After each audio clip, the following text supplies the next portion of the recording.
大家待会儿我们都看这个。我可以拍一个预告，每个人有几个镜头，然后最后站在一块儿那种。但是杰尼先生，我先来。那谁先去休息？那杰尼先来吧。哇，于朦胧，你看镜头在调整的时候好帅啊！认真的男人，这不得了。我们的于朦胧导演还是很唯美的给了每一帧画面。坐。看一下 ，OK。用哪一边脸？我看一下啊，你喜欢哪边？你喜欢哪边我就看哪边。这边哈。哎，其实你这样侧会好看啊，就是然后看镜头。对，你再站侧一点点。你就这样，你看着镜头，就这样就可以了。对，3、2、1。OK， 这是吗？我们这样吗？可以啊。也是慢动作吗？都是慢的，你可以就是我就这样，然后可以，很好，好会啊！看，准备啊，3、2、1。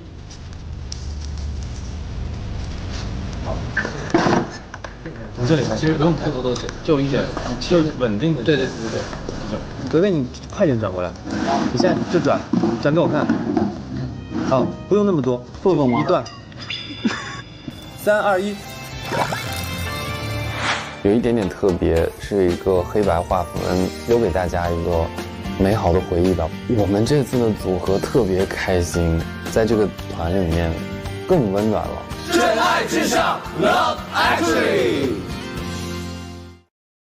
最受宠爱的哥哥，于朦胧，最受宠爱的于朦胧。哎呦，金姐你怎么知道啊？哎呀，这是公认的嘛。受你宠爱吗？于朦胧，别闹，你永远是我心里的王子。后面，我本来是前面，但是已经有人选了，你愿意换？然后你想跟我换，我跟你换啊。真的可以吗？我担心的就是朦胧的脾气啊，他有时候他的脾气很好，他会谦让啊什么的。做了一个好吃三明治，一个难吃三明治，我选难吃。这句话写给我们的于朦胧。我和你好像被人瞒爆了。就最感动的地方是，瑶瑶说要跟我一起去横店，她说我白天我拍戏晚上不觉得累的话，她愿意在那里陪着我演。没有翻不过去的山。我就觉得我还挺感动的。这张呢，我是给朦胧的，因为朦胧真的是我特别好的朋友。没有理由，于朦胧现在马上来敲我的门 ，right now，朦胧。哎呦，敲你的心门，咚咚咚。我走了。啊，不行，真的是我的吧？对啊。真的是我的吧？对啊。你有请前屋主就不用给他切全景，就怼脸拍，就一直怼脸拍，就怼死拍。好帅！哭得这么好看，来龙龙，见龙，请我们的小仙子，我们的花仙子。朦胧，我好想选你。朦胧，我好想选你。我好想选你，你知道吗？没有，这不是长生吗？哎呦，你的不老呢？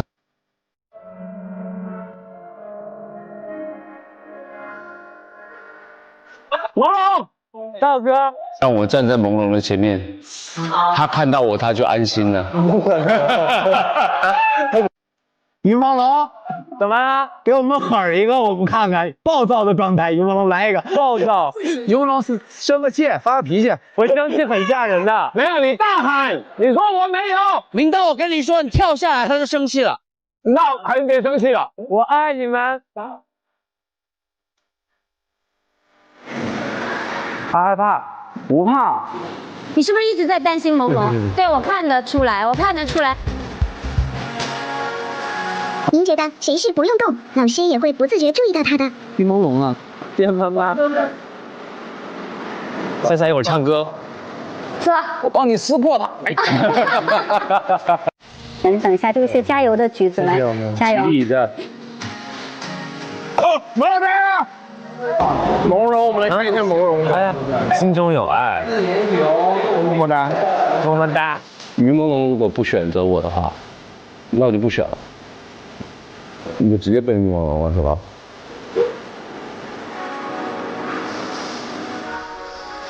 我说我爱你，会不会太直接？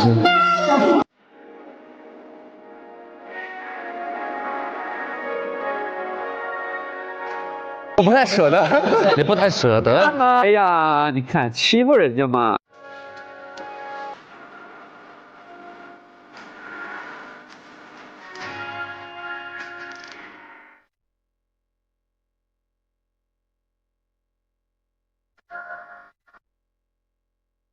你到底有没有化妆，我都看不出来。你确定吗？宝贝，你该换眼镜了。我要气死了，我要气死了！完了，我刮破了，啊，怎么办？加油了，加油！那我坐你身上，来，你坐我腿上，在这。小哥哥目前的总分及排名情况。Casper、于朦胧、谭健次3组队员进入竞演区。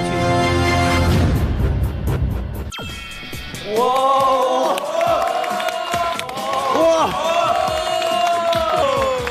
谢谢了，恭喜大家完成了我们第1次公演的竞演舞台，恭喜恭喜恭喜！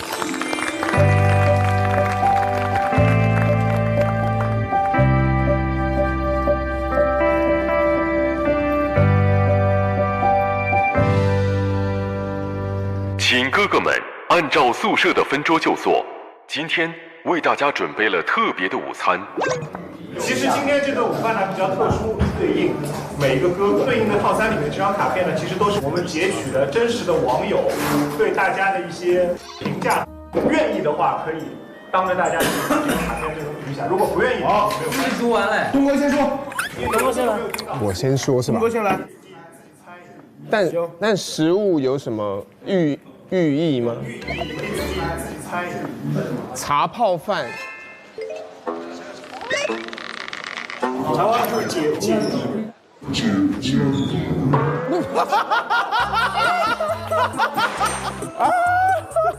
哎，小心小心，别 ，no， 别动别动别动，哎呦，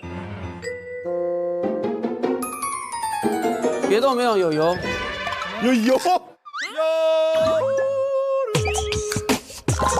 有油啊！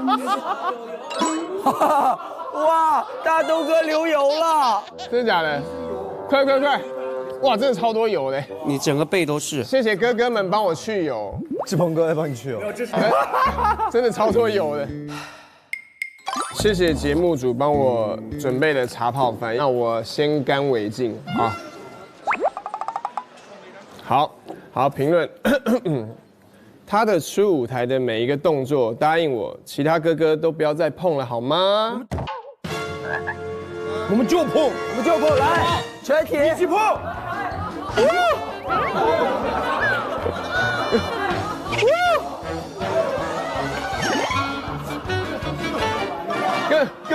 各位哥哥们，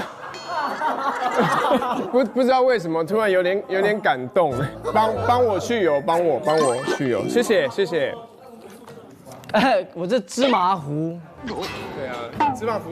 刚刚没有，刚刚朦胧过来之后，他还说，哎，他最喜欢喝芝麻糊，因为他每天都会喝一杯芝麻糊。他说这个后空翻的素人是谁？我是我妈的儿子，付龙飞。你还记得说唱怎么说吗？如果你觉得我不记得说唱，那希望你来我的现场，就是这样。好，我要念了。是什么迷住了我的双眼？是初舞台他的 wink。 Don't you know I need you？ 不是，这是油菜炒油麦菜，呦。然后人说不懂就问，你不会以为自己真的在唱 rap 吧？然后给我送的是烧饼，然后我跟这位粉丝说，你不会以为这个是叫烧饼吧？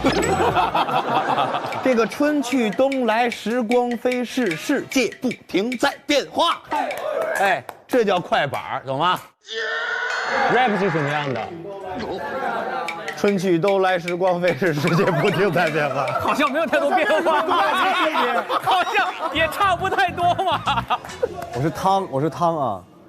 初舞台前半部分全程花痴脸，就是说你坏事，但是把这个但是还有但是哦，有但是吗？有吗？最后还有最后一个全程我有这个花菜脸，你要不？花菜脸没有，我们是 Wink 哥和 Wink 弟。最后一个 Wink 我是真的不可以 ，Wink 哥 Wink 弟，我是 Wink 大舅子啊，对，我们是 Wink 组的，对 ，Wink 有风险，眨眼需谨慎，眨眼需谨慎。几十岁了还选这种歌和舞，辣眼睛，时间也不早。我觉得是在夸我呀，因为他说我开口以为在看歌手，那不对，那是胡下的。真的，他说，哎，前半句开口以为在看歌手，开跳发现在看老年迪斯科。为什么呢？为什么？因为小龙哥跟刘维老师，你们两边卡反了。什么？要卡拿反了？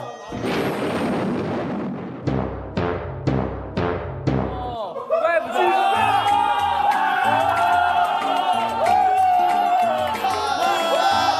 辣眼睛。我更过分，说我是。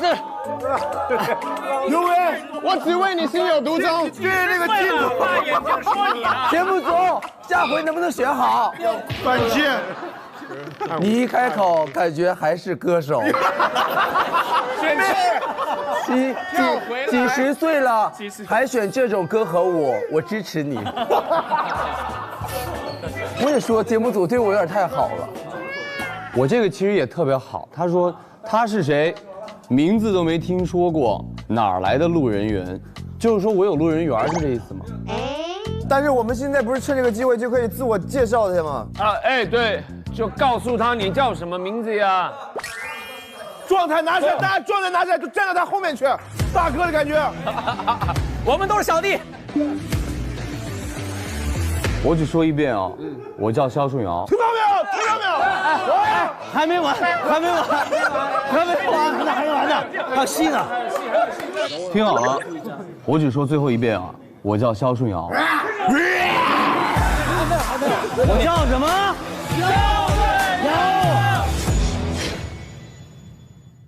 道哥，我的，他说蔡徐坤看了他的《重生想重生》，请他（括号们）给蔡徐坤一个解释。叫他来啊！叫他来啊！叫来！霸道总裁上身了！来！你过来啊！我的是看他跳舞，好像在看仙鹤学蹦迪。仙鹤学蹦迪。谢谢你。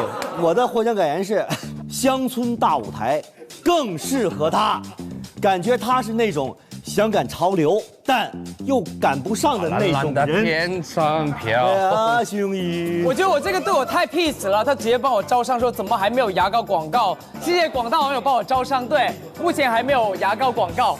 包括我们的 vivo 啊，什么欧丽薇兰啊、蒙牛啊，也可以找我，谢谢。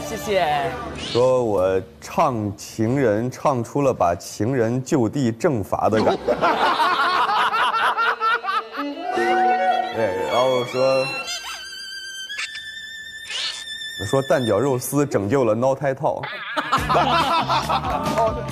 没事，不要乱 Q 我师哥出来。Come on, Casper， 我帮你念。啊，你念。初舞台服装是环卫工作服吗？环卫工人怎么了？环卫工人不伟大吗？对啊，说得好，我告诉你，我就是来追梦这边做环卫工人的。来。其实我觉得穿环卫工人的衣服在舞台上表演更帅、漂亮。进环卫工。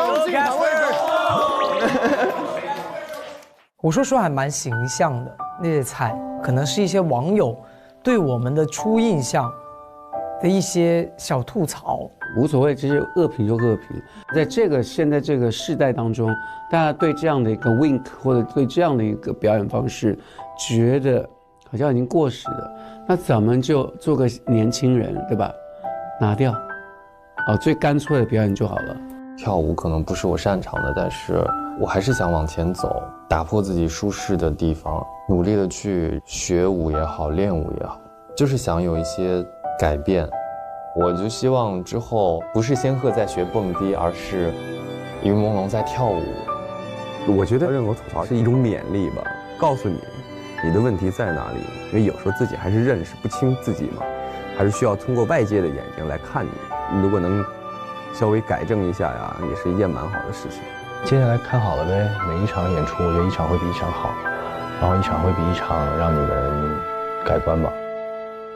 除了这个菜以外，节目组还给大家准备了金姐送给大家的甜品。哦，金姐做的，谢谢金姐。哇，谢谢金姐。还有卡片，自己拿一个啊，来，有卡片，有卡片，有卡片，每个人有个甜品，甜品上面有个 diss 的，我抽到是刘维的。来，我们来听一下。伟伟，看着你在台上的唱跳，给我是又熟悉又不熟悉的感觉。你的不服让我看到了不一样的你，站直腰板，不要在乎别人的看法，认认真真的做你想成为的自己，什么时候做自己都不晚。哇，谢谢。我抽的是那个志鹏哥的。哎呦，哦，这上面说志鹏哥真的太有毅力了，1周就减了10几斤，哇，真的开始认真的身材管理了。小虎队是我青春的记忆，虽然时过境迁，但我现在依然能看到你努力营业的样子和决心，状态越来越好。本小胖实名感动，顺便跪求一下减肥教程。这种教程，我们这些哥哥减肥的教程就是来这儿参加节目。谢谢，谢谢，收起来。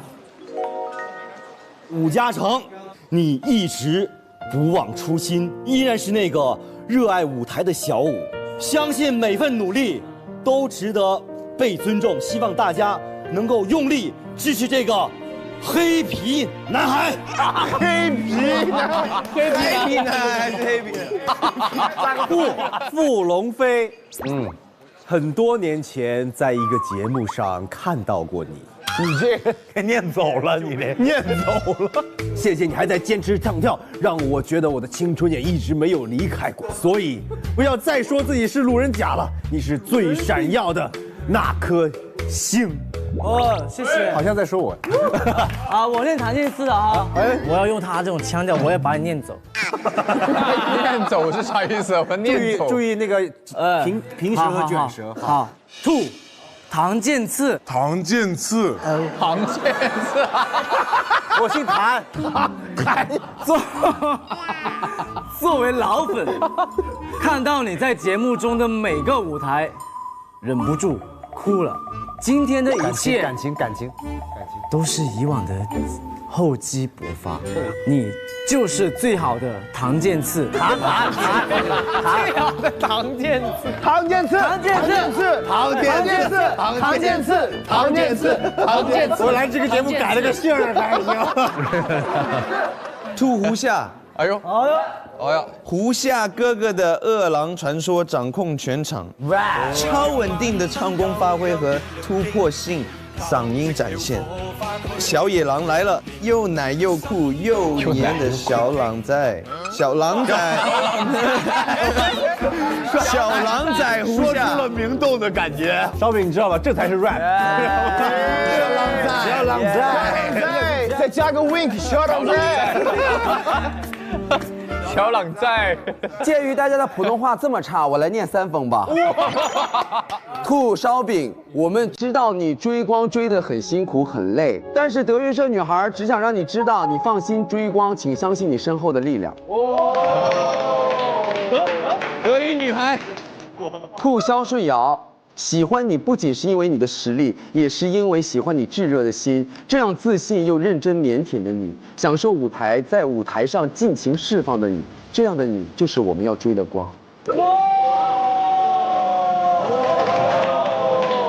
后一封是给李文翰的，你的舞台好棒，音色太好听了。只要有热忱和梦想，舞台全力以赴，你我心中最好的歌手，也是最好的全能艺人。哇哦！祝于朦胧逆光而行，或许会很难，但舞台上的你就是那束光。谢谢。其实看到小东哥，我相信很多人跟我一样，都是满满的青春，满满的回忆。在节目里看到东哥更不一样的表现，那一样可爱自然，然后为你加油。汪东城，努力都是有收获的，好好追光，我们一直都在。纯哥，我觉得敢在全国观众面前跳舞已经很棒了，也希望纯哥不要丧失信心，加油！我图李泽峰，觉得舞台上的李泽峰有更多的可能性，不过别再把自己搞得脸红脖子粗了。虽然这7分钟真的很帅，但帅得我掉下了眼泪。哎呦！明道哥，哥哥改编的 Mr. Q 又是可爱先生，又是螃蟹舞上身，霸道总裁努力营业的样子，竟然如此迷人。你就是全世界臭脸起来也是最好看的人。小天哥，当导演组给到你们的考核曲目《妈妈》的时候，你就忍不住蹲在地上哭了。这份对舞台的渴望，对命运的不服，对梦想的热血，让人敬佩又感动。特别谢谢这位网友，大家要是能看到我的努力和改变，我其实是挺开心的。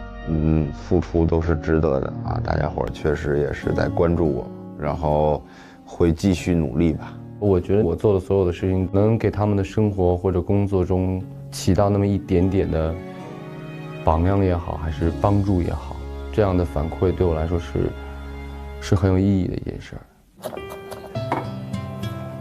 用欧丽维兰橄榄油做菜不容易产生有害物质，里面呢含有大量的橄榄多酚，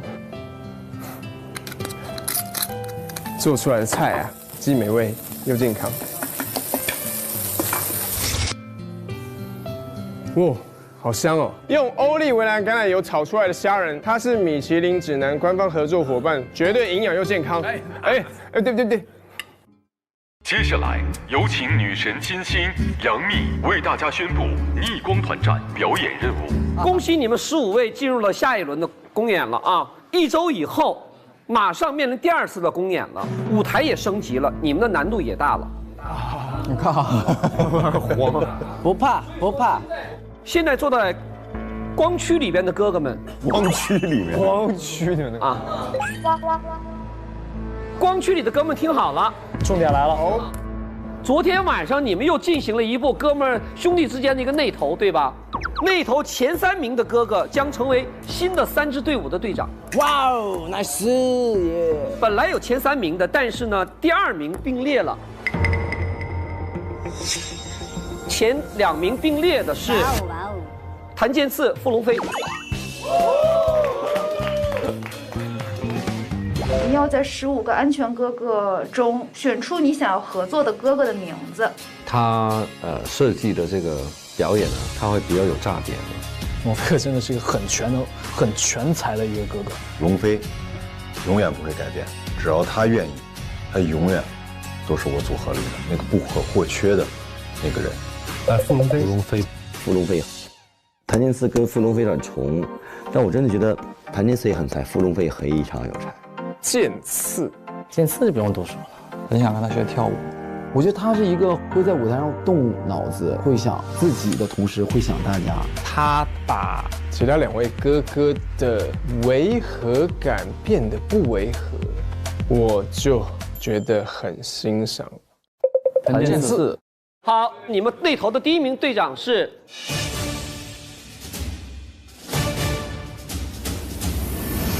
胡夏。韩联冠军。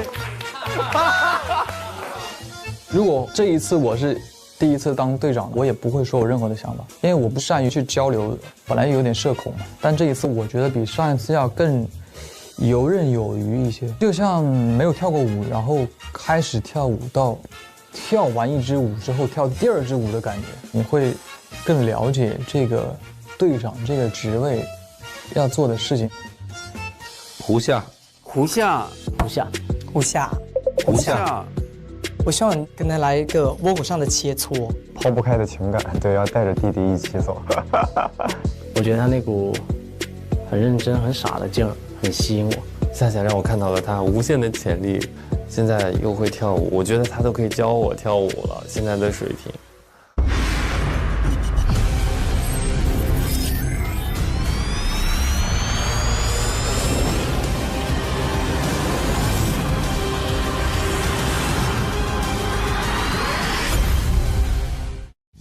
现在完成的任务是要选歌了。秘密跟你们玩个游戏，三个队长得分最高的人才能第一来选歌的权利。哇！哥哥和秘密戴个耳塞，同时戴上耳机。哥哥要根据看到的词语，通过口型演示给秘密看。秘密猜出最多词语，那个队长再来。3分钟时间啊，好吧？是要放音乐的吗？不用吧，吓我一跳。第一个，秘密不要看。好，说尔康，尔康，福尔康，福尔康，还珠格格，还珠格格，还珠格格，还珠格格，哈哈哈哈！鼻口哥，鼻口，还珠格格。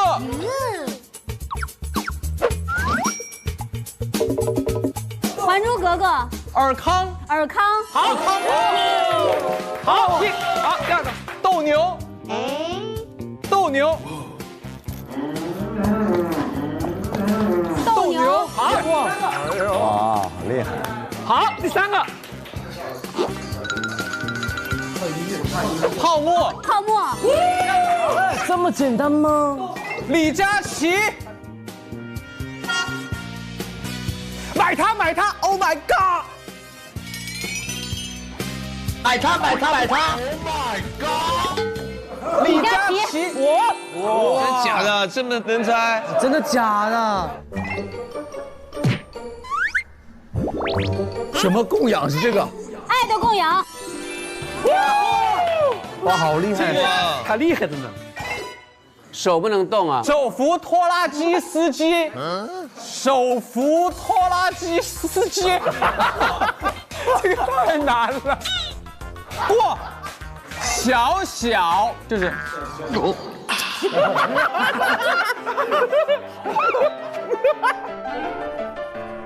大小大小小小小。哇！维多利亚就是，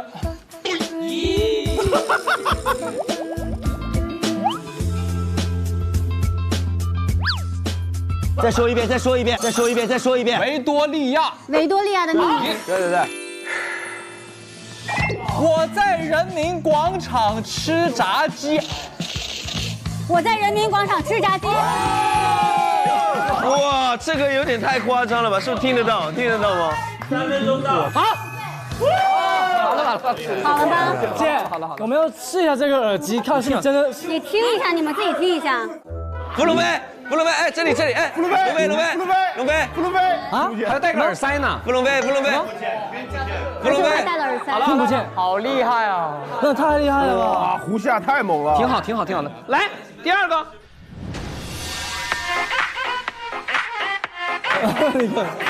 好嗨啊！准备了啊！2、1，计时开始。嚯！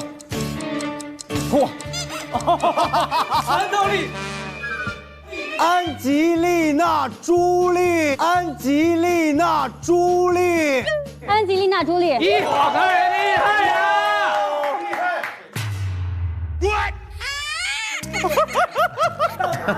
好难，姐，倒茶就2字，倒茶就7、8个字，你一会儿10个字，而且我还是广东人。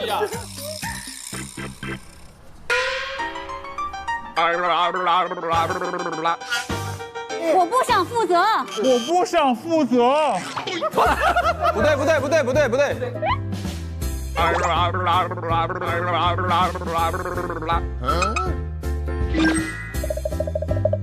要死就死在你手里啊！对，要死就死在你手里啊！对了！哇，厉害！郭德纲，三个，林有有，哇，4个，易烊千玺，心有独钟，万丈光芒，神采奕奕，很厉害呀！手无缚鸡之力，月亮代表我的心，时间到。哇，他好聪明，好厉害，太厉害了！我来试听一下，不是，这还加上耳塞，应该听得见吗？听不见吗？应该挺吵的。我觉得这个耳朵能听。太嗨了，根本听不到。给个10秒钟给杨幂老师鼓鼓掌，我觉得她好厉害。然后已经形容的已经是让我们觉得很匪夷所思。这种情况下，杨幂老师还是猜得很快。你们给我做大点，杨幂很聪明啊！我广东人，我在普通话。不是大嘴型，不是，这是夸张。1、2，就是大嘴型，你就把它挂，然后说明。蜜姐，我广东人哦。你广东人啊？我怕我嘴型不太标准。你可以讲广东啊。哦，好啊。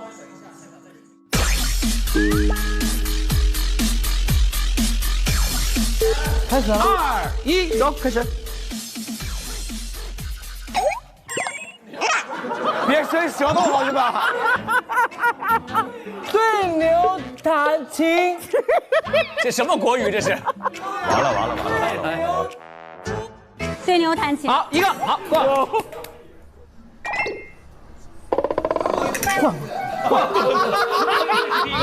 他们是第一个。这更难了吧？骑上我心爱的小。现在才发现水比想象中深，连向太这种敢说敢评的圈内大姐大直播，被网友追问于朦胧真相时，都只能沉默叹气，憋出一句这个讲不了。再看内娱，从艺人到媒体集体哑巴，反观港台的陶晶莹、陈晓东倒是敢站出来说话。再想想02年刘嘉玲事件里港娱近500亿人硬刚资本的架势，现在的内娱简直懦弱到辣眼睛。向太直播爆冷，被追问于朦胧真相，沉默半分钟，叹气讲不了网友，连他都怕的资本到底是谁？先说说最近炸锅的向太直播名场面。前几天向太在某平台直播带货，本来直播间里都是姐姐好飒买他的弹幕，结果不知道是谁先刷了一句向太，能说说于朦胧的事吗？紧接着满屏都是类似的提问，求向太讲于朦胧真相，您人脉广，知道他是不是被欺负了，潜规则的事儿是真的吗？本来还笑着介绍产品的向太，看到弹幕瞬间脸色变了，手里的样品都停在半空，沉默了足足半分钟，期间助理想插话转移话题，被他用眼神制止了。最后他对着镜头轻轻叹了口气，声音压得很低，关于他的事，这个讲不了，大家别问了。说完就赶紧让助理切了产品链接，后面不管弹幕怎么刷，再也没提过半句于朦胧。这段直播片段被网友截下来传到网上，瞬间冲上热搜，结果没半小时就被压下去了。评论区直接炸了，卧槽！连向太都不敢说，这背后的资本到底有多牛？他平时连明星八卦都敢吐槽，怎么到于朦胧这儿就讲不了了？肯定有猫腻。还有人扒出之前向太聊圈内黑料时的截图，说他之前说圈里是只要不碰红线我都敢说，现在这是碰红线了。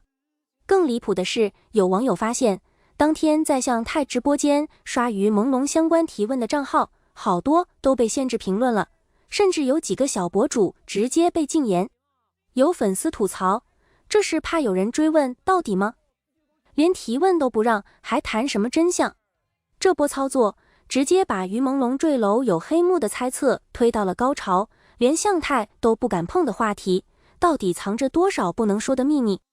知情人抱于朦胧坠楼前据潜规则，曾被资本大佬威胁断资源出事前发消息，有人盯着我，细节太窒息。随着向太的讲不了，越来越多知情人开始爆料，把于朦胧坠楼和潜规则绑在了一起，每个细节都让人窒息。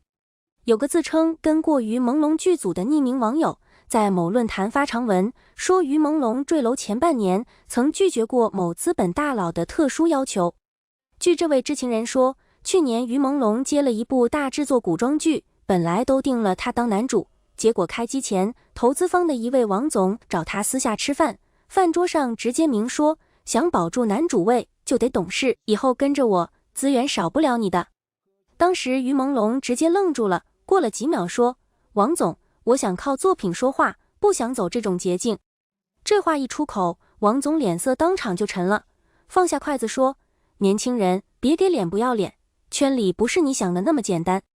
之后没过多久，这部古装剧就官宣换了男主，理由是档期不合，但知情人报，根本就是王总施压，把于朦胧换掉了。而且不止这部剧，于朦胧当时谈好的2个代言也突然黄了，工作室去问，品牌方只说上面有指示，不能用它。更过分的是，有次于朦胧去参加一个行业酒会，王总当着好多人的面故意刁难他，说有些人啊，没背景还敢装清高，迟早要栽跟头。于朦胧当时攥着拳头没说话，脸色白得吓人。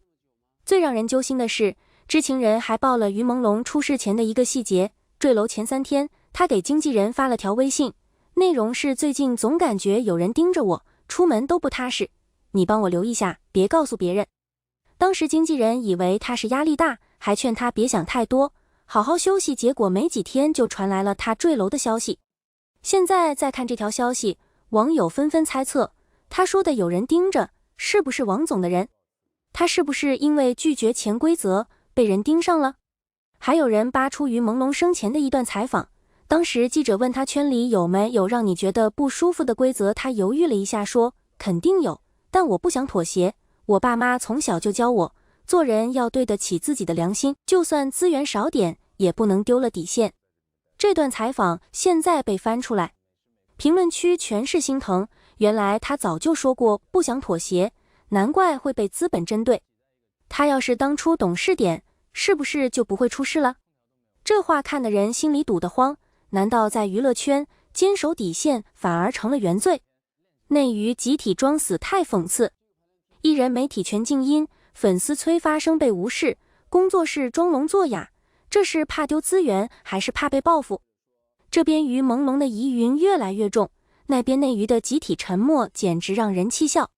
平时一个个在社交平台活跃得很，今天点评这个热搜，明天转发那个公益，到了于朦胧这儿全成了哑巴。先说说内娱的艺人们，尤其是那些跟于朦胧合作过的，平时称兄道弟的，没一个站出来说句话。比如之前跟于朦胧一起拍《三生三世十里桃花》的某男星，平时逢年过节还会给于朦胧送祝福，现在于朦胧出了事，他的社交平台除了广告就是日常，连一句一路走好都没有。粉丝在他评论区催，哥，你跟于朦胧关系那么好，就不能说句公道话吗？结果评论直接被删，粉丝还被禁言了。还有几个平时已敢说正义人设出圈的艺人，之前遇到小八卦还会出来点评几句，现在面对于朦胧的事全躲得远远的。有个女艺人的工作室甚至发了近期不回应任何无关话题的声明，网友吐槽，什么叫无关话题？一条人命叫无关？你怕不是怕自己也被资本搞吧？不光艺人装死，内娱的媒体更是离谱。除了一开始发了于朦胧坠楼的通稿，之后关于潜规则资本威胁的爆料，没一个媒体敢跟进报道。有个小媒体试着发了篇于朦胧坠楼疑点分析，结果不到1小时就被下架，账号还被警告违规发布不实信息。网友无奈，什么叫不实信息？你们连查都没查就说不实，这是替资本捂嘴巴。更讽刺的是，之前某平台发起了井号于朦胧事件求真相井号的话题，一开始还有不少网友参与，结果热度刚起来就被压得查无此话题。有粉丝截到话题被压的截图，显示该话题因相关规定暂不展示，评论区炸了。什么规定？规定不能求真相吗？内娱这是要把所有声音都堵死。看着内娱这副事不关己高高挂起的样子，真的让人想问，你们到底是怕丢资源，还是怕被下一个于朦胧？港台艺人敢发声，陶晶莹怒对真相不该埋黑暗，陈晓东直播提他该有公道，这才是艺人该有的样子。就在内娱集体装死的时候，港台艺人倒是敢站出来说话，虽然人不多，但这份勇气已经甩内娱10条街。首先是陶晶莹，她在社交平台发了一条长文，虽然没直接提于朦胧的名字，但字里行间全是指向，有些黑暗不该笼罩在阳光下，有些真相不该被沉默埋掉，一个努力的人不该就这样不明不白，希望有人能站出来，别让善良的人寒心。这条动态发出来后，很快就有网友认出来，他之前跟于朦胧一起参加过综艺，私下关系还不错。有粉丝留言，谢谢陶姐敢说，内娱的艺人看看，这才是该有的态度。陶晶莹还回复了这条留言，说只是做了该做的事。然后是陈晓东，他最近在直播时，有粉丝问您怎么看于朦胧的事，他犹豫了一下，还是说了，我跟他合作过一次，他是个很认真的演员，对人也客气，这么年轻就走了很可惜，我希望能有公道，别让他白受委屈。说完还叹了口气，说圈里有时候很复杂，但不能因为复杂就放弃真相。这段直播片段被传到网上，网友纷纷点赞，陈晓东敢说，比内娱那些装死的强多了。还有港台的几个媒体，比如某娱乐周刊，直接发了于朦胧坠楼疑点调查的文章，提到了潜规则、资本施压等猜测，虽然没有实锤，但至少敢把这些疑问摆出来。对比内娱媒体的装聋作哑，港台这边的态度真的让人感慨，同样是娱乐圈，怎么差距就这么大？更有意思的是，有网友发现，陶晶莹和陈晓东发声后，他们的内地社交账号虽然没被禁言，但流量明显降了，之前发动态点赞能有几万，现在只有几千，评论区还多了不少别多管闲事的恶意评论。有粉丝心疼，这就是敢说话的代价吗？连流量都要被压。但即便这样，他们也没删掉之前的发声内容，这份坚持比内娱那些流量至上的艺人强太多。回溯02年刘嘉玲事件，梅艳芳、成龙带头，近500亿人硬刚资本，港娱当年的团结，内娱现在连提都不敢提。看到现在内娱的懦弱，忍不住让人想起2002年的刘嘉玲事件。当年刘嘉玲被绑架，不雅照被曝光，港娱没有集体沉默，反而拧成一股绳硬刚资本，那才是娱乐圈该有的样子。当年事件发生后，首先站出来的是梅艳芳，她直接召开记者会，说刘嘉玲是我们的朋友，我们不能让她一个人面对黑暗，还呼吁所有艺人站出来保护刘嘉玲，抗议媒体恶意传播不雅照。成龙也带头发声，在公开活动上说，谁敢欺负刘嘉玲，就是跟我们整个港娱作对，还组织了几十位艺人一起去警局，要求彻查绑架事件。更让人热血的是，当时近500位港台艺人联合签名，发布了保护艺人权益、抵制恶意炒作的声明，甚至有艺人自发组织游行，举着还刘嘉玲公道的牌子，跟传播不雅照的媒体硬刚。那时候的港娱，不管是大牌明星还是小演员，都没怕过资本和媒体的威胁，只想着不能让朋友受委屈，不能让真相被掩盖。对比现在的内娱，真的太讽刺了。02年港娱敢硬刚资本保护同伴，现在内娱连为于朦胧说句公道话都怕。02年港娱近500亿人联合发声，现在内娱连个敢转发话题的都没有。02年港娱敢跟恶意媒体对抗，现在内娱连报道疑点都怕被下架。有网友吐槽，港娱当年是团结就是力量，内娱现在是沉默就是资源，这差距真的太扎心了。还有人翻出当年梅艳芳的采访，她说圈里人就该互相帮衬，不然哪天轮到自己也没人帮你。现在再看这句话，真的让人唏嘘。内娱的艺人怕是忘了这句话吧？现在装死，等哪天自己被资本搞了，也别指望有人帮你。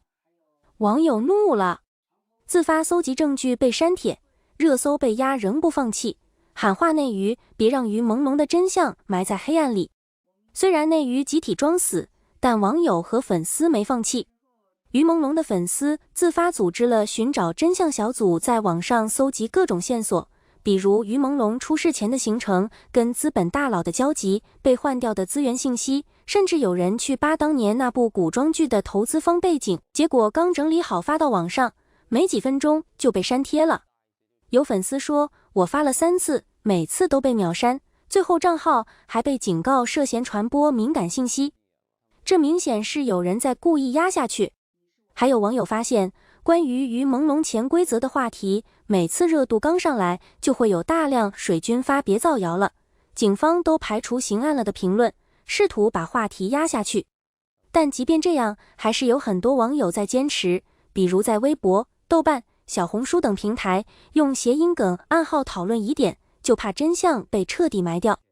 有个网友的评论被顶上热评，我们不是非要搞阴谋论，只是想知道于朦胧到底为什么坠楼，他说的有人盯着是谁，他拒绝的潜规则到底是什么。内娱可以装死，但我们不能，因为这是一条人命，不该被沉默掩盖。这条评论点赞破10万，下面全是支持一起等真相的留言，看得人心里又酸又暖，至少还有网友没忘记于朦胧，没放弃寻找真相。还有网友喊话内娱艺人别再装死了，你们现在沉默，是在默许资本的嚣张，是在让更多像于朦胧这样的演员受委屈。02年港娱的团结不该只活在回忆里，你们也该醒醒了。虽然这些喊话可能没多少艺人会看到，甚至会被压下去，但至少让大家知道，还有人在为于朦胧争取公道，还有人没忘记娱乐圈该有正义。于朦胧的真相不该被沉默掩盖，内娱的团结不该只活在过去。家人们，看到这里，你们是不是跟我一样又气又心疼？于朦胧坠楼，疑牵潜规则黑幕，向太不敢说，内娱集体装死，只有港台艺人敢发声。对比02年港娱的团结，现在的内娱真的太让人失望了。于朦胧不该就这么不明不白的走，他拒绝潜规则的坚守不该被嘲笑，他出事前的有人盯着我不该被忽视，他的粉丝和网友寻找真相的努力不该被打压。内娱的艺人也该醒醒了，别再为了资源装死，别再怕资本威胁。想想02年港娱的团结，想想梅艳芳说的互相帮衬，不然哪天轮到自己，真的没人会帮你。最后想跟于朦胧说，你的坚持我们记得，你的疑点我们没忘，就算内娱沉默，还有我们在为你寻找真相。也想跟所有还在坚持的网友说，别放弃，真相可能会迟到，但不该被永远掩盖。更想跟内娱说，沉默换不来资源，只会换来更多的黑暗，学学当年的港娱，硬气一点，为同伴说句话，为真相拼一次。但是有些犯罪可能和他的一些长相啊，或者跟他的生理一些条件都会有关。卦象，卦象。哎，那您给我们讲讲什么象？反正我觉得这个色眯眯就卦象，贼也卦象，这个暴力犯也卦象。就是你比如简单说吧，就是很早就有人研究人类的这个体格类型哈，就是说他就讲筋骨型，还有瘦型的，还有圆形的。这个瘦型的他就容易比较敏感、多疑，然后呢幻想。你这样的瘦型的，我还减肥呢。幻想就是，所以像美国有一个案子叫什么变态杰克什么？对，瘦型，哎，对，他就是瘦型的。然后还有一种是筋骨型的，这基本就是暴力型的。筋骨型是？筋骨型就是身体很壮的。一看就是属于那种有胳膊有肉的那种啊。那这种筋骨，哎，一般的他们要是性犯罪，基本全是暴力性的。然后还有一个就是杀人比较多，就是打人暴躁的。然后像那种圆胖浑身都是蟹肉的，一般骗人比较多，什么就伪造啊什么的，太懒惰吧。可以向这个方向发展。我这个不够啊，不够啊。然后还有一个就是，你看他脸也是这样，如果这个人吧，就脸棱角特别清楚，有棱有角的，这基本都是力量型的。也就是说，他要如果都是狠或者就是暴力，然后这个脸圆圆的，他都是表面特随和，挺憨着看着，哎，他就不是那种硬来的。然后要是那种尖嘴猴腮的，就是瘦型的，这人一看特瘦的，一般做贼多。为什么呢？贼吧，他不敢正面冲突，他正面冲突他被揍他打不过，他只好偷偷的来，趁你不在意。而且瘦的人他贴近你的时候，你余光不容易看到。所以瘦型的人体量小。对，我记得100年前有一个学者叫龙布罗梭，他有一本书叫《犯罪人论》。他是那个军医，然后呢，当时就是在监狱当中给犯人治病，其中就有死刑犯呢，他来验身。后来他就跟那个行刑官讲，这些人我能不能做那个，就是他特别想研究人体，那时候不让研究解剖嘛，人是圣物嘛，不能解剖嘛。然后这些人家人都不要了，你能不能给我？后来行刑官说，你私下做完研究，我们就给埋了。他就解剖了很多人，他写了一本书，就叫《犯罪人论》。其中讲到犯罪人的，包括什么6尺啊，什么这个长的脸型啊。所以那天他们后来就说到监狱去看那些人，就是尤其搞监管的，基本就发现到监狱里找不着特别帅的、特别端正的，很少啊。端正的一般都是经济犯或者职务犯，然后他后来到欧洲，结果去监狱看也这样。就是外边觉得欧洲人长得都挺帅的，怎么到监狱一看都这么丑？就是他们往往在遗传上是有一些缺陷。现在有些女孩就爱泡夜店，不，我认为你觉得她这也是正常的呀？我觉得还有一部分女孩应该属于被迫的，就是你想现在有很多的孩子吧，她很年轻到大城市来，她特别想立足在这儿，立足在这儿，她找一小公司，可能她所有的命运都由老板决定，于是老板要给她安排，她是不能不去的。这也是一种。还有就是朋友，就同事安排，你不去，那你格格不入，你根本混不下去。你没有朋友资源，你怎么在这城市待下去？所以我觉得还有一部分女孩实际上是这样，她迫不得已呢，她也明白，但是到那时候她抗不住。因为有人灌起酒来，你们就像马爷这样有底力的，那绝对是明白的。就是咱们喝热了，心里还知道这差不多了，咱不能再接了，对吧？但是有些孩子他就没办法，他想不喝，老板就往这灌啊。我觉得激进于犯罪，据我所了解的，他们有的时候会形成一个模式，今天晚上就是把他灌醉了，你知道吗？那就是有目的的。所以我觉得就是有些女孩，她实际上就是说她很孤独在这个地方，因此当有一个人可能对她好的时候，她也很信任，那么这时候可能让她喝，她不一定喝那么大量，她就完全就失去了。我现在有数字为证，可以证明我原来说的一个事儿啊，他们都觉得我是这个太荒唐了，这个想，可能因为我这个人挺焦虑啊，我有时候会为女孩有点被迫害妄想。我原来一直有一个观点，我说这个任何一个女性啊。都是勇者，太勇敢了，他们问我为什么，我说了，他们就觉得我想的很可笑。我说你看啊，一个女孩她跟一个男孩谈恋爱，两个人就可以去旅行，甚至两个人可以住在一起，对吧？我说，但是她有没有想到，那是个体力远远超过她的一个男人，对吧？我说，在这个意义上讲，如果说，我们比如说反过来，像我这种叫多疑型，我像您一样极其强烈不安全感，就是说，如果我找这女的是一个随时一举手就可以治我命的这么一人，我天天跟她住在一起，或者我跟她就俩人就出去蜜月旅行，哪怕当时我们非常相爱，你知道吗？是不是我这人有点会阴呢？我都觉得有点。那是你的问题，社会没这问题。就是说，不，这人会变呢。旅途当中，就是说他会暴露出他另一面呢。吭叽一下就弄死我了。我特别赞同你说的这个。你看我没说原来有一句话就是说，我只管你现在和未来，我不管你的过去。就是其中有一个电影演的这个男女的关系啊，我后来就讲，我说。她这种女性真的是无知无畏，为什么呢？因为职业杀手可以今天晚上跟你睡觉，第二天早上走之前就把你干掉了。她绝对不能留下一活口。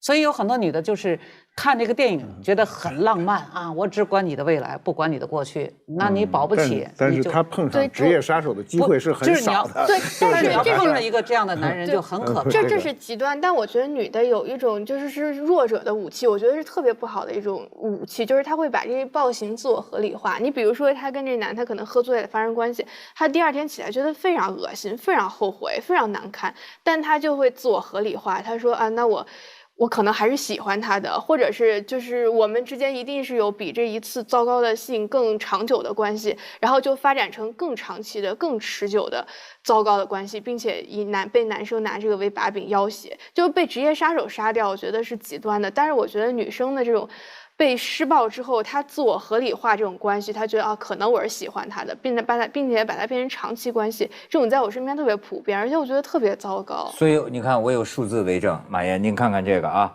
就是联合国数据，2017年全球大约8.7万名女性被杀，你看啊，超过一半的女性是被亲密伴侣或家庭成员杀害，60%多应该是，就超过一半。也就是说杀你的不一定是职业杀手，就是跟你好的人。哎，这玩意儿想起来不寒而栗啊。他这里被亲密伴侣所杀，是因为他的矛盾是最容易集中嘛，夫妻之间是最容易集中社会矛盾的。夫妻，你现在不是每个人都是因为爱情结婚的，我不认为中国人每个人都是因为爱情结婚，大量的是因为社会条件结婚。啊，你到上海那公园里去看，拿那条子的全是条件，那没有说，哎，我说我这有一女儿嫁不出去了，你那儿有一个儿子娶不着媳妇，咱俩拿一条件，说条件是什么？爱情有这个吗？那肯定是房子什么各种工资，全是这种事儿，大量的是条件，甚至是无奈。就是关于这个杀人案件啊，过去古代就有一句话叫10见人命9见奸。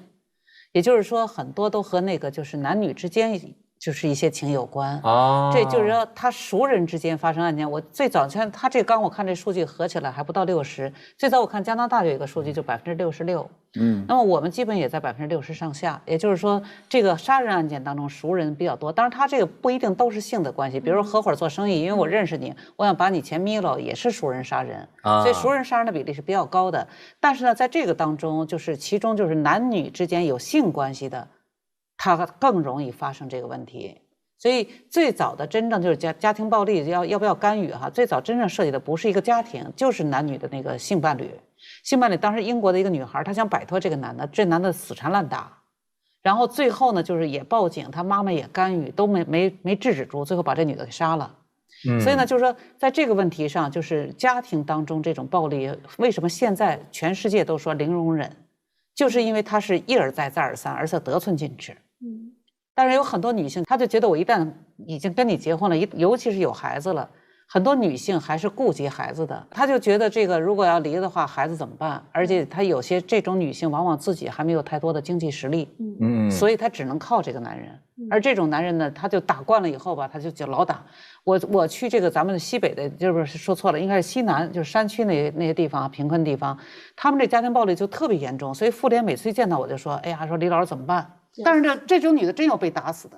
哎呦，真是像印度就有一个粉红帮，因为印度他们那个家暴很严重嘛，然后所以印度的一些女的，她们就成立叫粉红帮，就是一人拿一个粉红色的棍子，就是照着这个男的就打。对，当然这是以暴制暴啊，不提倡。但是你确实看到没有办法，而且我觉得刚刚李老师说的挺重要，就是我觉得家暴的这种环境，尤其在可能中小城市或者乡村，它周围的环境都是什么劝和不劝分，就说哎呀你就忍忍吧，你就再凑合过，他找不到一个支援他离开的一个社会环境和社会资源，所以就一直这样。你知道最近我的就是同龄的有些人就是到了什么呢？小孩要到外国留学，哎呦，这个就是担心，就女儿啊，就是说啊，要从租房子就开始，说西方那也不安全呐，对吧？所以说这个就是很不幸的事情。您当年咱们做节目这个事情2年前刚案发的时候，我记得您就讲过张莹莹。这个就前一阵儿，这不是美国那个伊利诺斯州吧？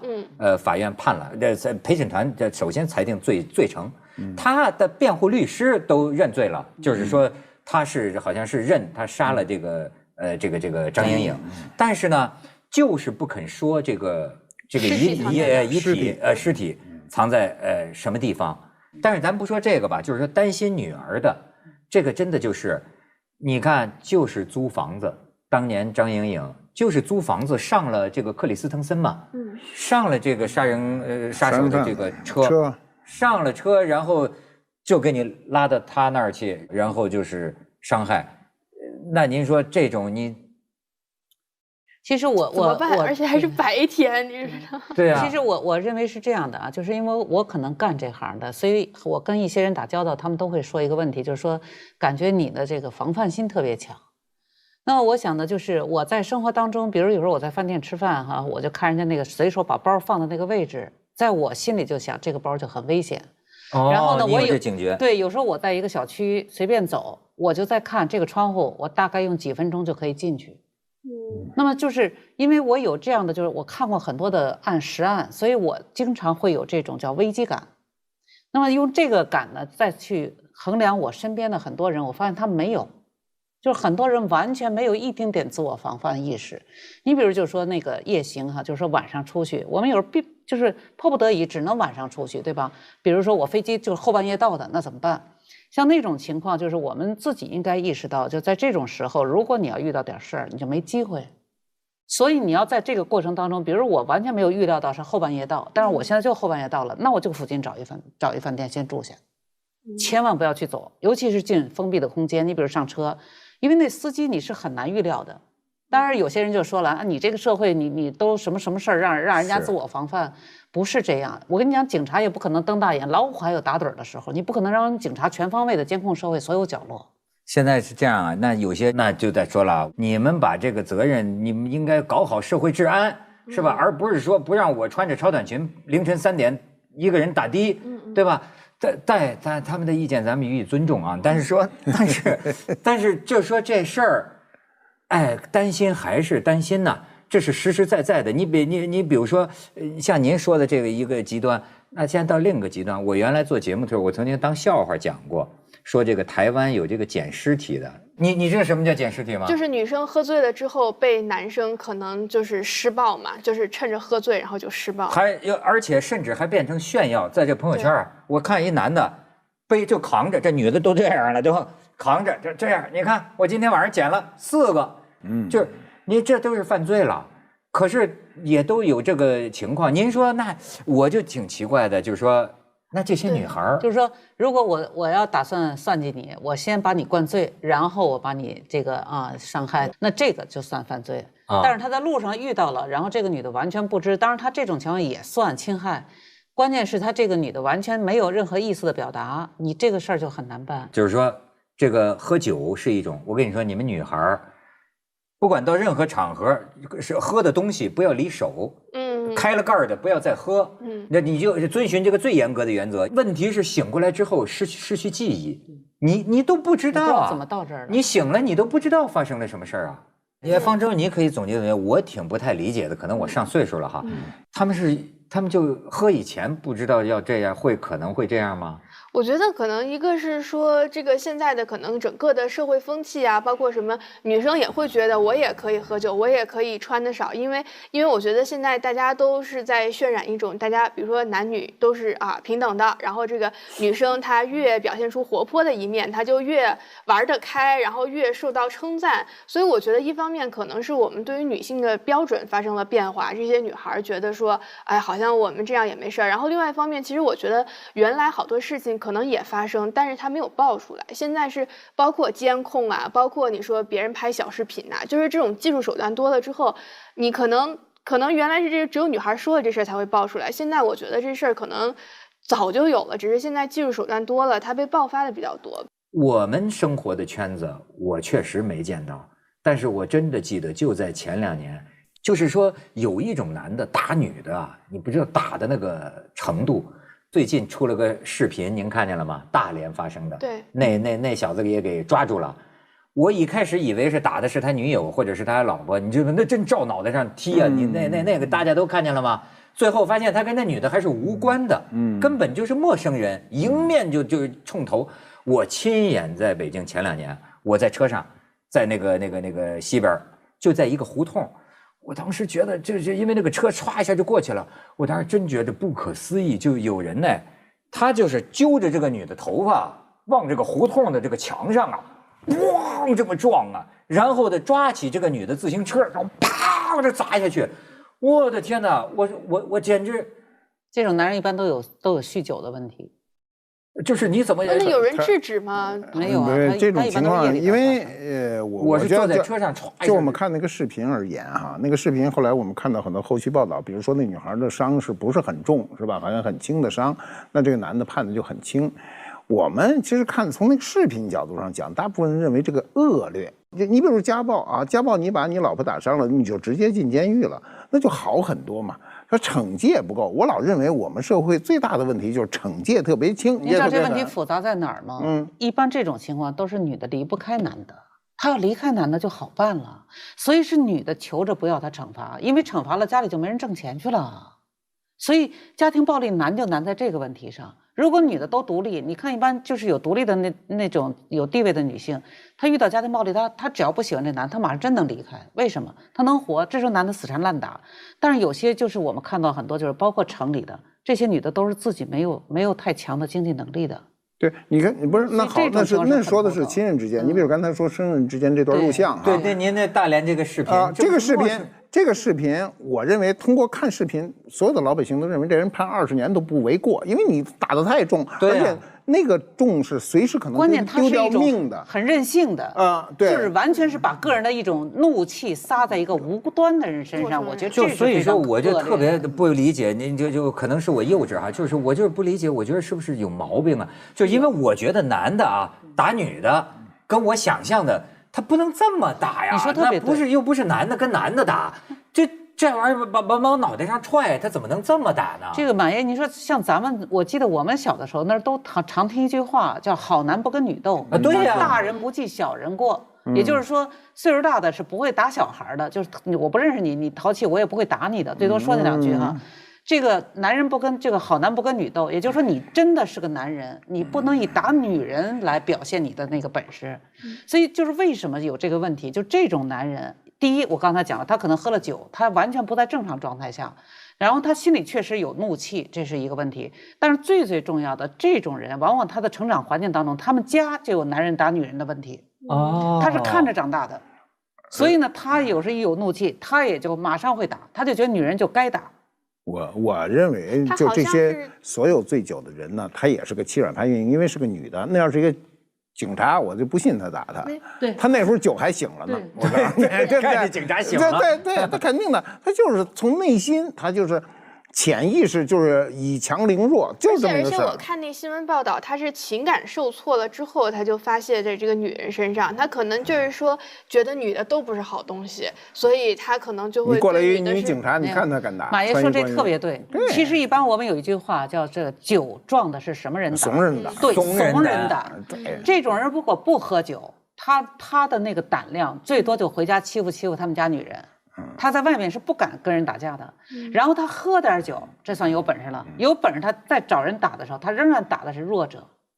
所以就是这种人，他在生活当中实际上就是个怂人。对，我以前也说过，家庭暴力很多在家里打老婆的人，往往都是从小就被女人堆包大的，就是女的照顾他特别多，所以呢，他会怎么样呢？他就对这些女性，第一看不起，第二呢就是好欺负。但如果他身边都是男人，他不敢这样。比如说一个人在路上遇到一个就是来者不善的哈，你一定要有一个鉴别。如果你一看周围没有任何呼应你的人，你这时候你就不要跟他去愣对，就是先顺着他，甚至跟他说好话，套近乎。还有一种情况就是一看他手里有凶器，你要特别小心。就这2种情况你都要特别小心。但是如果你一看这个人就是有点摇摇晃晃站不准，过来就是摸你一下撞你一下抢你东西，你这种情况就照着他直接给他2拳撒腿就跑就行。也就是说这个你要根据情况，真的没有一个统一的标准。就比如说这个半夜走夜路，首先看来孤身女性就要防止这种情况，对吧？我建议就是说，真的是我也同意王教授那观点，就是说女性吧，你要有一种意识，就是说你是毕竟是孤弱的，你从体力上就抗不过一些事情，所以你要一个人如果迫不得已必须晚上要出去，要么就约朋友，要么就让家人接你，要么你就就近先找一地方，然后等到天亮了再回去。不要这个太，因为就是这个刚才说的这话咱没说完，就是最近我看那个网上有一段那个讲这个无人区，穿越无人区，然后最后被罚款嘛。后来这个他们走出来了的意思就是说我们也没事，我们从新疆过那边没拦，结果后来人家专门介绍说在这个无人区它是一个放生就是养生区，就各种各样的动物都有，你碰到一头狼可能不一定理你，但碰一个棕熊你就没命了。所以我们人走在社会当中就是这样，不是所有人都是犯罪人。但是如果你要是很不幸碰到一个犯罪人，你就没机会了。所以你不要要求别人该怎么救你，最重要是你自己要有防范意识。对，有些人我就觉得那个慷慨激昂的就是说，你们应该把社会环境搞好，那让我不能走夜路。我觉得说这种话的都是说便宜话。就是说你要就是我们讲不怕一万就怕万一，就是不要说女孩走夜路啊，就做男人，我们过去年轻的时候走夜路很多，那时候也没有摄像，尤其北京的胡同特长啊，一个人走夜路的时候，后面要跟着一人，甭管男女，就你恨不得在后头，反正你不愿意在人前头。那走呢，后面如果有人，我就会加快速度，就是我一定要判断他那个声音跟我是逐渐远的，而不是逐渐近的。他如果逐渐近，我就会依照一个什么电线杆子，我赶紧转身，我看到底是怎么一回事。你在后面人拿一个板砖，手里拿个板砖追着你还在前头跑，那肯定不行，那你就正面嘛。你像这个，别说这个女性了，男的也害怕。就原来我住那附近的一个男的，打着电话往前走，后边梆就一砖头一拍，把包抢走了。你说这个赖谁，对吧？所以后来我就讲，打电话如果是夜里晚上一个人，你就先站住，靠着墙，你一边打着电话，一边眼睛能看到视线，打完再往前走。否则你在打的时候，你注意力全在手机上，后边过来的人你根本不知道。那么像这种，你一旦那人就是啊，春节在医院里住了10多天啊，脑袋被开花缝了10多针啊，很惨。所以我讲这个不是说那个，就是说把治安搞好了，女性可以随便上街，不是这个。因为其实防范意识还不光是这个问题，就是防范意识，就是说你要明白，在社会当中，这个犯罪人他出现的点是不确定的。如果他犯罪人脑袋上都写字儿，这事儿就好办了。有人你就说一个干到董事长的这种人还能干这种不耻的事儿，对吧？所以我们在社会生活当中要明白，在社会当中就像森林当中一样，它会有狼出现，因此你要小心为上。如果你对蛇对狼有一定经验，你好办；你一点经验都没有，你还无知无畏往里闯，这就非常危险。三体那个黑暗森林理论是吧？不要成为目标，因为你不知道树林子里有藏着什么？说美国什么到处都是活雷锋啊什么的，说那你说美国人仍然愿意接受陌生人的帮助，但是与此同时，我们也经常听到美国有这个陌生人把你给干掉。不是，那当然你从这个比例上讲，这个概率是很低的，因为美国社会的环境，就我们出去啊，基本上在我走的这个范围之内，压力都是比较轻的。压力大是什么地方呢？就是我有一回在美国的底特律呢，误入了一个什么区，那区比较害怕，尤其那天又是晚上了啊，所有的电线杆子、犄角旮旯都是那个无所事事的人站在那儿啊。我当时第一感觉就是我必须要那个车都不敢停，就赶紧溜出去。你在车上都开始恐惧。这是在美国，还有一次在法国，也是进入了一个什么区，就是从来没有，而且那个司机还跟我说咱们穿那个什么区行吗？因为我不懂嘛，我说行啊，穿哪儿还不一样吗？堂堂大法国，一进了那个区，我就觉得这个停车都是危险。那这种时候你肯定要警惕，但是大部分时间还都是阳光明媚的，每个人都很和谐，再加上这个杀张莹颖的这个犯罪嫌疑人，他不是好多材料说他还是彬彬有礼的，他不是那种你能够识破的，他不。您说像他这个克里斯汀，他这种人是个什么人呢？就是以前我谈到过，他实际上是已经有这个打算了，他有这个打算，那谁碰他谁就倒霉。对。所以就还是就是说我刚才讲，社会生活当中谁都不在脑袋上说我要干什么坏事儿的，但不可能的。所以你看着都是一样的，甚至有些坏人还笑眯眯的，还甚至穿的那样子，你感觉他是一个很有地位的好人，对吧？他为什么会有这种幻想？如果说他不是，就现在不都是说嘛，为什么不能给他做心理鉴定？就说他肯定不是精神病。那么假如说是一个正常的人，他好像也是。开始说有这个幻想，这个我都遇到过啊。就是我在一个案例当中，然后后来我当时听完这个话，我跟他后来怎么讲？我说那你有没有想到，如果这个人旁边站的是他妈妈，是什么感受？他当时没说话。后来我就讲，每一个人就是每一个生命，他都不是他自己的。其实任何一个生命都是属于别人的，所以你伤害一个人，就伤害他后边一串的人。也就是说，他这个很多人是什么呢？他只有一种玩和游戏的意识，他没有把人作为人来看。就是如果他不是疯子，他不是精神病，他不是精神病，那么人的头脑中为什么会产生这种？这实际上就是人的一种兴趣，他某一个事把他勾出了这个兴趣，就跟某一次你接触一个音乐，你突然喜欢了这首曲子，或者某一次你接触了一个游戏，你觉得这游戏很好玩，但你要如果不接触，你一辈子都不会有这感受。那么他也是这样，而且我们在研究心理，它是有顺序的。比如说你先有一道防线了，你再接触这个事情就没有危险了。如果这个孩子之前没有这个防线，然后他一接触这个，他就完全都可以往前走。为什么我们没有这种想法？就是因为你来自一个正常家庭，你的爸爸妈妈肯定关系很好，然后呢，他们很爱你，你也很爱爸爸妈妈，所以当这个情况有存在的时候，你就不忍去伤害一个人。但是如果你的家人和你在一块儿可有可无，大家都自己过很好，自己做自己的事情，然后只要什么有趣就可以，那么这时候你可能就会进入到这个领域，然后你就会把这个东西发展，但是你父母没有发现，他没有阻止你，然后你又没有亲密关系，你没有不舍这个感受。你比如你养一小动物突然没了，你心里特别伤心。当你用这个比喻去跟另外一个孩子讲，你不能伤害他，你想你当时那个谁小动物没有了，你怎么感受？他马上就明白了。你看，我看有一个父亲教育孩子，他把那个娃娃压在腿底下，他爸爸说你不要压娃娃，他会疼的，他会哭的，然后这孩子拿起来了。那他父亲就这么一句话，就给孩子一个观念，就是他会疼的，他会哭的。所以我以前就讲这个，很多心理上他没有观念，这个没有这个防线，他对于人他就觉得是个物件嘛。这除了家庭原因，跟遗传有没有关系啊？